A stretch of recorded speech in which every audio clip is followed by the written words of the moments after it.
So, pag-aaralan natin sa umaga ito is red light faith. Red light faith. Sino po nakakalala ng ating topic last week? Last po ang ating tanong. And po tayo mula. Title? Ikabod. Yes, ikabod. When we talk about yes, di ba? Yung covenant ng Panginoon sa kanila, yung tabernacle, yung Ark of the Covenant ng Panginoon sa kanila. Yan. And now we're going to talk about red light faith. So, bago natin pag-usapan to, kanina kinanta natin yung I am resolved. Di ba po, kinanta natin I am resolved. Nung kinanta natin to, I realized na yung tungkol niya I am resolved na to, it is not a statement. Okay? Nung sinabi niya I am resolved, it wasn't a statement. It's a declaration. Okay? There's a huge difference between a statement and a declaration. Di ba meron tayong declaration of independence, di ba? So, when it comes to declaration, we are proclaiming something. Okay? It's not just a statement. Okay? Our Christian life is not just a statement, it's a proclamation. Okay? We are declaring something. And yung sinabi niya na I am resolved, what is the meaning of that word? Resolve. Ano ba talaga yung meaning ng resolve? Nung sinerge ko yung meaning ng resolve, kasi hindi ko rin naman alam, sinerge natin yung meaning ng resolve, the meaning of resolve is you are sure. Okay? You are sure and you are without a doubt. You are sure, you are without a doubt, and you are certain about something. Okay? Nung kinita natin I am resolved, tingnan mo sa sarili ko, what am I sure about? Diba? Because we live in an age of uncertainty. We live in a world of uncertainty. No one is actually sure what will happen a week from now. Okay? No one is actually sure na hindi mag-start na naman another war. No one is actually sure kung magkakaroon na naman ng bagong pandemic. But we live in an age of uncertainty, but we serve a certain God. We serve a God that convinces us that we are resolved. We live in a world of uncertainty, but we have a resolved God. So, nung ginakanta natin yung I am resolved, yun yung sinabi ng ating pastor, nakantayin natin siya ng buong puso. Why? Because that is not a statement, that is a declaration. I am resolved. I know it within my heart na niligtas na ako ng Panginoon. Okay? So, ang pag-uusapan natin ngayong umaga nito is all about the red light faith. Red light faith. Ang Psalms 106, verse 7 to 12, basahin sa inyo, Our fathers understood not thy wonders in Egypt. They remembered not the multitude of thy mercies, but provoked him at the sea, even at the Red Sea. Nevertheless, he saved them for his name's sake, that he might make his mighty power to be known. He rebuked the Red Sea also, and it was dried up. So he led them through the depths as through the wilderness. And he saved them from the hand of him that hated them, and redeemed them from the hand of the enemy.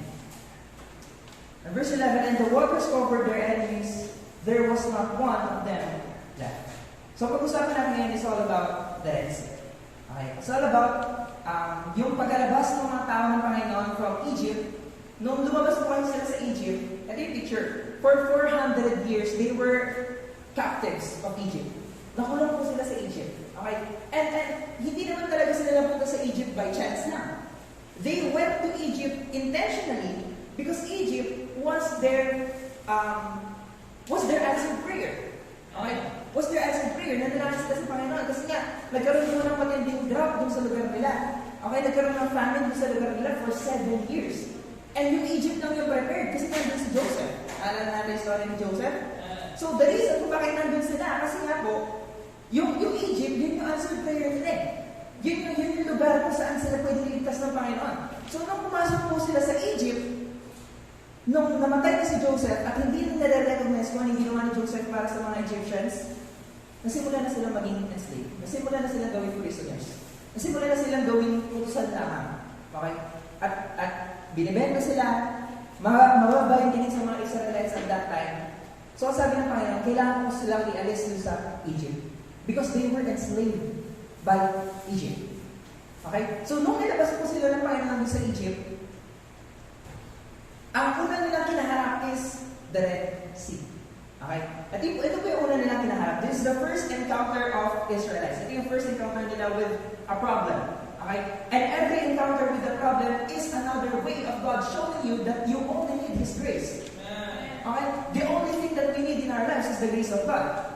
And grace and pride cannot work together. Grace and pride cannot work together. And sometimes God will say no to us in order for us to realize that it is only by God's grace. Kasi po pag laging victory upon victory upon victory, we sometimes think na malakas tayo.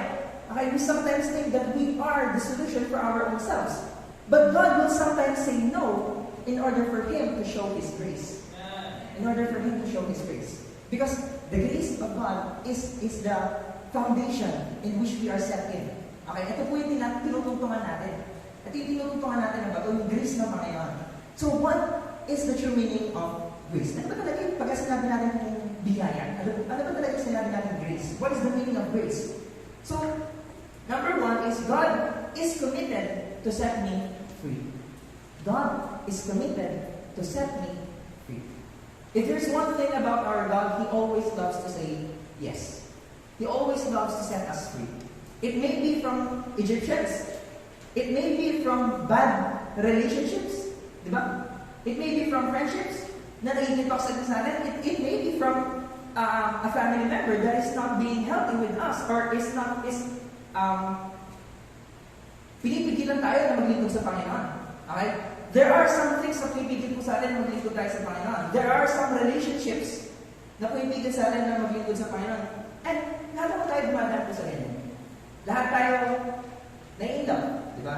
Lahat naman tayo nagkakamusto. Lahat naman tayo nagkakaroon ng mga friends na minsan masyado natin binavalue yung mga opinion nila. And sa sobrang value natin ang opinion nila, na-lose sight na tayo sa kung ano ba talaga yung sinasabi ng Panginoon sa atin. And we have these relationships in our lives that minsan pag nawawala sila sa atin, nalungkot natin eh. Di ba? Pag bigla makikipag-break up sa'yo, parang sira-sira yung buhay mo. Pag bigla kang iniwan, parang kawawa ka. But God is committed to setting you free. And if that relationship is actually imprisoning you, God is still committed to setting you free. Maalala po natin, the reason why they came to Egypt is because Egypt was their answered prayer. But after 400 years, Egypt became their prison. So what was their comfort back then became their prison now. So what was giving you comfort back then is actually your prison right now. The world that is making you comfortable, okay, the friends that are making you comfortable, the relationships that you have in your life that are making you comfortable, they are actually becoming your prison. And if God is committed to setting us free, okay, God is always committed to setting us free. It means, minsan pagka ayaw po natin nangyayari sa buhay natin, always remember, God is committed to setting you free. So pagka mayroong trabaho na bigla ka na fire, pagka mayroong relationship na biglang nawala sa'yo, pagka mayroong isang bagay na tinatanganan mo sa bigla siya nawala sa'yo, isipin na lang natin, all things work together for good. It means, ginusto ng Panginoon mangyari sa akin to. So kung ginusto po ng Panginoon mangyari sa akin to, nung lumabas sila sa Egypt, ang first encounter nila was the Red Sea. Pero alam niyo ba, hindi naman talaga dapat yung Red Sea yung pupuntahan nila. Okay, balik tayo sa Exodus. Exodus 13 verse 17. Basahin sa inyo, and it came to pass, when Pharaoh had let the people go, that God led them not through the way of the land of the Philistines, although that was, sabi niya, although that was near. Okay? For God said, lest peradventure the people repent when they see war and they return to Egypt. Ang sabi po ng Panginoon dito, ganito po kasi nangyari. Okay? Yung Red Sea po, mahaba yan. Okay? Mahaba siya. So, ang sabi ng Panginoon, yung Canaan na pupuntahan nyo, actually, mas magiging madali yung way nyo kung pupunta kayo sa land of the Philistines. Okay? Yun ang sabi ng Panginoon. Okay? Of the land of the Philistines, although that was near, sabi ng Panginoon, mas malapit yun eh. Okay? Pero, ang sabi po ng Panginoon dito, hindi po kayo padadaanin doon because, ang sabi niya, lest peradventure, the people repent when they see war. Baka pag po nakakita ka ng gera, matakot ka na. Baka pag nakakita ka ng problema sa buhay mo, matakot ka na at bumalik ka na sa mundo. Okay? And ito yung sinasabi ng Panginoon sa atin na minsan akala natin handa na tayo. Minsan akala natin we are already prepared na harapin kung ano yung blessing na ibibigay sa atin ng Panginoon. But in every blessing is an equal responsibility. But you may be ready ready for the blessing because we are always ready for the blessing of God. Tama po? Okay, pagka sinabing blessing ng Panginoon, lagi naman tayo willing to receive. We may be ready for the blessing of God, but we might not be ready for the responsibility. We might not be ready for the responsibility. At sabi ng Panginoon, pwede kayo padaanan dyan. Pero pagka pinadaan mo kayo dyan, baka pagka nakita niyo yung mga Philistines, matakot kayo. And guess what? God is always right. Noong nakita po nila yung Philistines na malalaki, sabi nila, hindi natin kaya to. Noong nakita nila yung mga sons of Anak na ang lalaki, mga giants na sons of Anak, sabi nila, hindi natin kaya sa pitong lugar na to. Which means, kung ibinigay agad sa kanila ng Panginoon yung responsibility of the blessing, they might have turned back. Okay? Kung pinakita agad sa kanila ng Panginoon yung mga bagay-bagay na ibibigay sa kanila ng Panginoon, maaaring bumalik sila. Maaaring hindi nila kayanin yun. Doon sa puso nila, maaaring sumuko yung puso nila. Maaaring sabihin nila, babalik na ako sa mundo. Kasi ang hirap na mabuhay under the grace of God. Okay? The grace of God is something that you must anchor your life into. And if the grace of God sometimes becomes hard, because yun naman yung katotohanan, di ba? We serve God in spirit and in truth. And truth is something that is hard. Hindi, kumbaga para i-imagine mo, alam mo yung clay, di ba? Pag yung clay, nilagay mo sa isang lugar, dahan-dahan yung flat siya. Tama? Or pag yung water, pag nilagay mo sa isang container, finifill up niya naman yung container. Pero subukan mo ilagay yung, for example, microphone, lagay mo dyan, hindi naman na-fill up yung pinaglagyan eh. That is truth.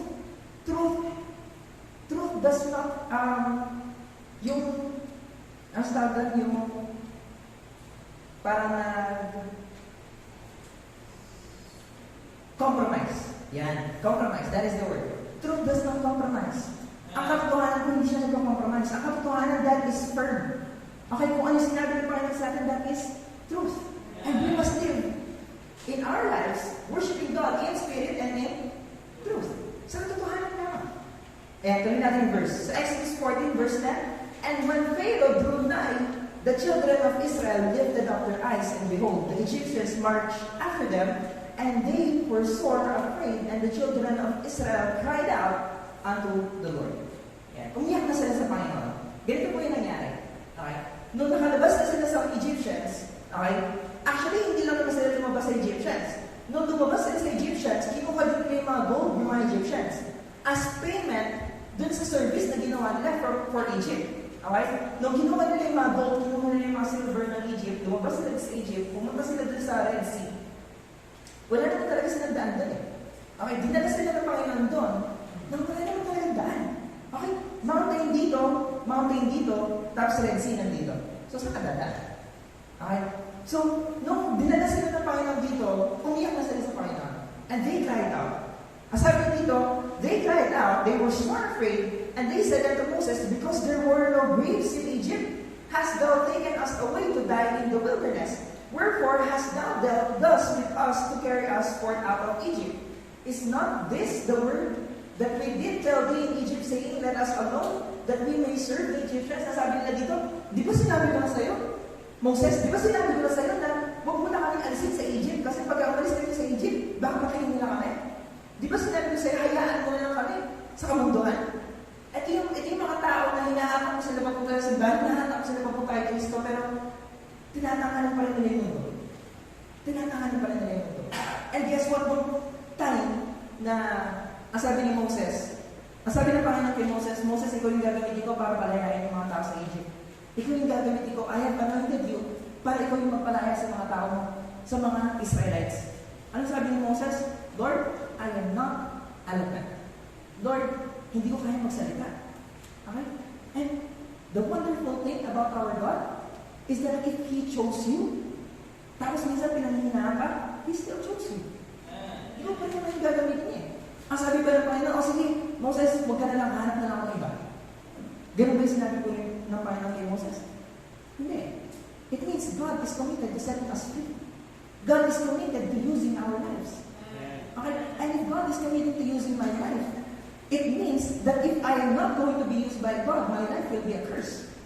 Okay? My life will be a curse. So, ang sabi ng Panginoon, sige, total hindi mo kaya magsalita, nandiyan ang kapatid mo. Hayaan mo siya yung magsalita para sa'yo. But you will still be the person na makikita nila as their leader. Okay, you will still be their leader.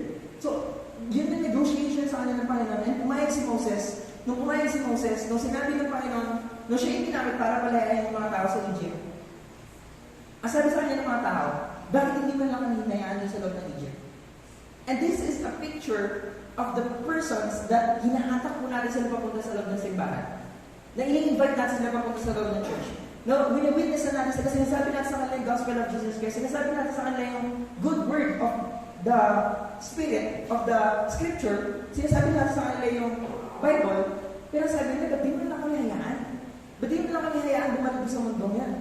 Anong ginawa ni Moses? Hinayaan ba sila ni Moses? Hinayaan po ba sila ni Moses? Hindi. Ang sabi na, tuloy natin yung verse.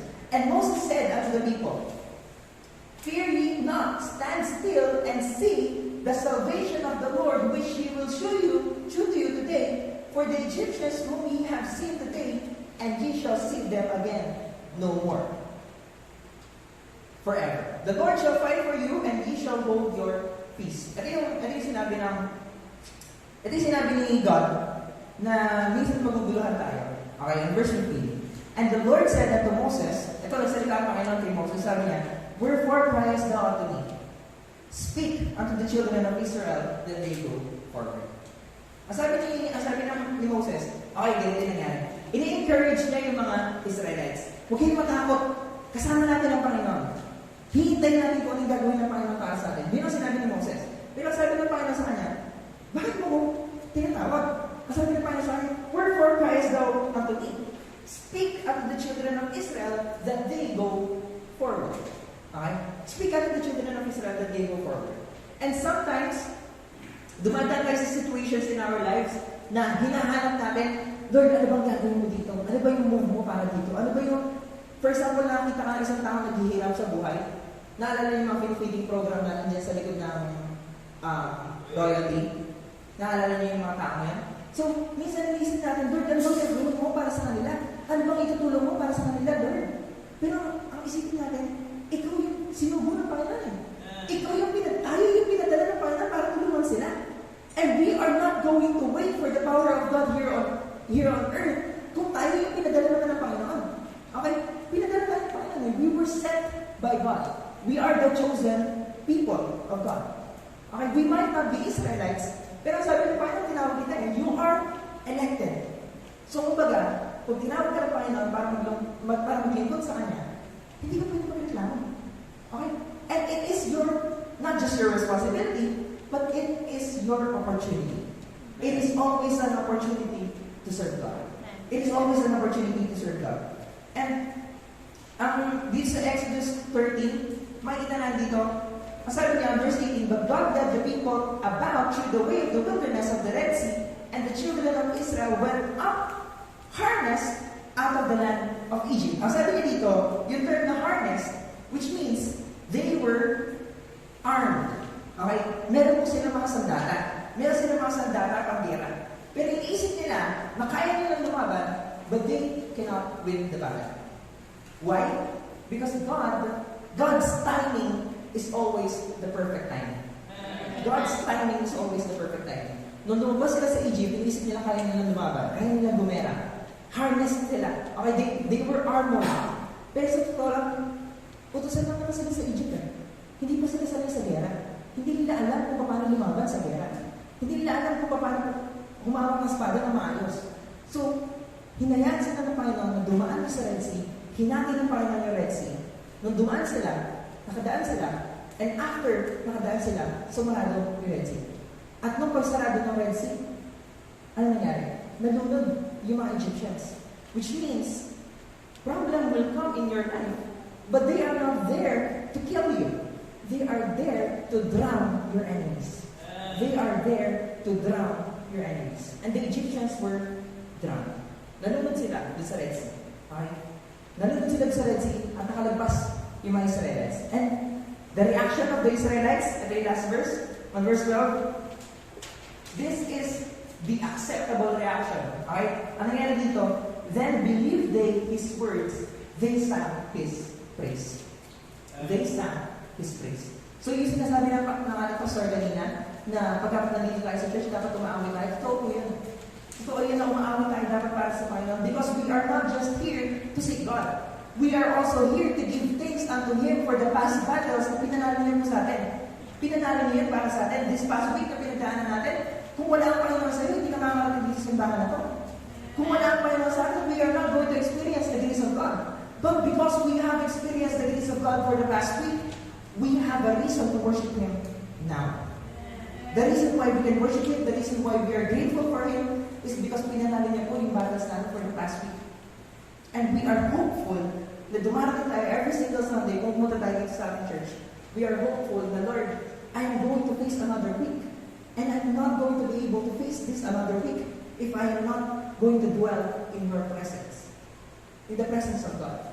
Hindi natin kakayanin kung walang presensya ng Panginoon sa buhay natin. Hindi po natin kakayanin kung walang presensya ng Panginoon. And the reason why we are here on this church, because we are seeking the presence of God.